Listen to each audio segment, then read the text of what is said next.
कर्ण, महाभारत की कहानी और इतिहास। कर्ण का जन्म। कर्ण महाभारत के वीर योद्धाओं में से एक हैं जिनकी छवि वर्तमान में एक शूरवीर और दानी के रूप में प्रतिस्थापित है। विभिन्न मान्यताओं के अनुसार उनका जन्म कुंती श्री कृष्ण के पिता वासुदेव की बहन और भगवान कृष्ण की बुआ के घर एक वरदान के रूप में हुआ था। एक दिन दुर्वासा ऋषि चहल पहल करते हुए कुंती के महल में आए। उस समय कुंती अविवाहित थी।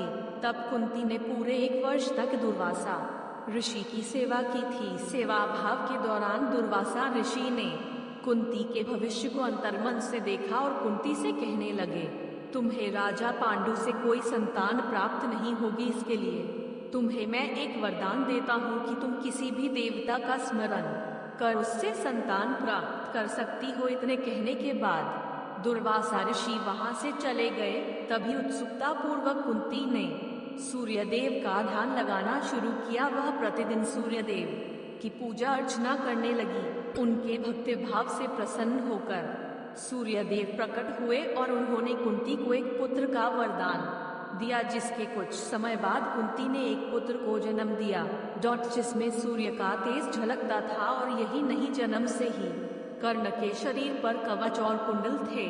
कर्ण का बचपन। अविवाहित होने कारण लोक लाज से बचने के लिए कुंती ने अपने पुत्र को एक टोकरी में रखकर गंगा नदी में बहा दिया था।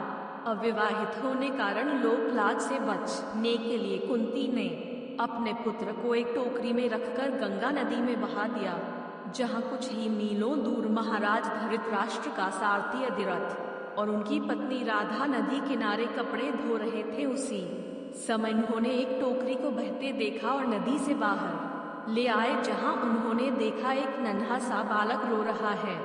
जैसे देख दंपति जोड़ा काफी खुश हुआ और उन्होंने उसे गोद लेने का निर्णय किया, जिसके चलते उनका नाम वासुसेन रखा गया। युद्ध कला में निपुण।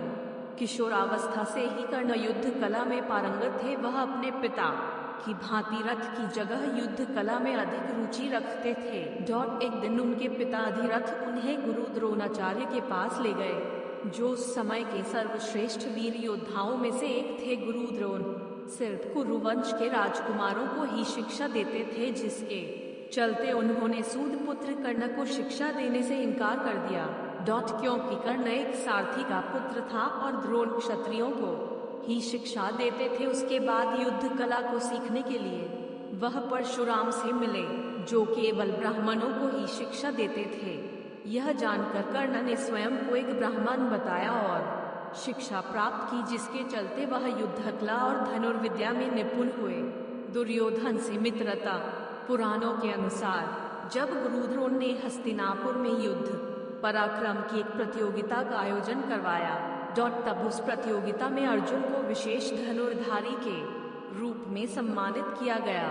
उसी समय वहां कर्ण आ जाते हैं और वह अर्जुन के द्वारा किए गए युद्ध कौशलों को भली प्रकार से कर लेते हैं और अर्जुन को दवंद युद्ध के लिए ललकारते हैं। तभी सभा में उपस्थित कृपाचार्य कर्ण के हस्तक्षेप को निरस्त करते हुए उनसे वंश और साम्राज्य के बारे में पूछते हैं, क्योंकि दवंद युद्ध के अनुसार एक राजा ही एक राजकुमार को ललकार सकता है। उसी समय कौरवों में दुर्योधन जाना कि एक कर्ण ही एक योद्धा है जो अर्जुन को मात दे सकता है। इसलिए दुर्योधन कर्ण को अंगदेश का राजा घोषित करते हैं, ताकि कर्ण दवंद युद्ध के योग्य हो जाए। उसके बाद कर्ण ने दुर्योधन से पूछा कि तुम्हें इसके बदले क्या चाहिए। दुर्योधन ने जवाब दिया, मुझे तुम्हारी दोस्ती चाहिए। जिसके चलते दोनों एक एक दूसरे के घनिष्ठ मित्र बन कर्ण के कवच कुंडल।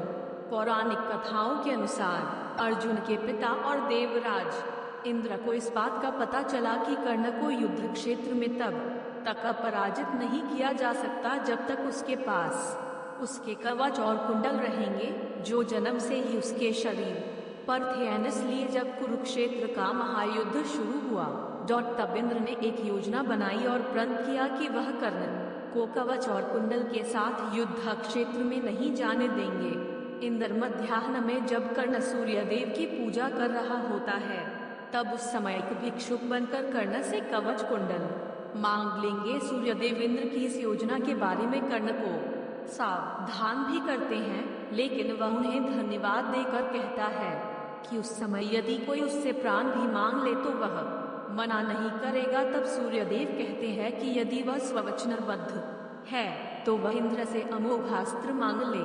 तब अपनी योजना अनुसार इंद्रदेव एक भिक्षुक का भेष बनाकर कर्ण से कवच और कुंडल मांग लेते हैं। चेतावनी मिलने के बाद भी कर्ण मना नहीं करता और खुशी खुशी अपना कवच कुंडल दान कर देता है।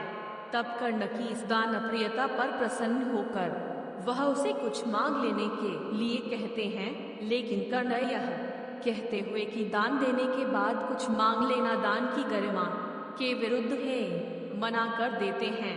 इतना सुनने के बाद इंद्र कर्ण को अपना शक्तिशाली अस्त्र वासवी प्रदान करते हैं, जिसका प्रयोग वह केवल एक बार ही कर सकता था। इसके बाद कर्ण का एक और नाम वैकर्तन पड़ा, मृत्यु।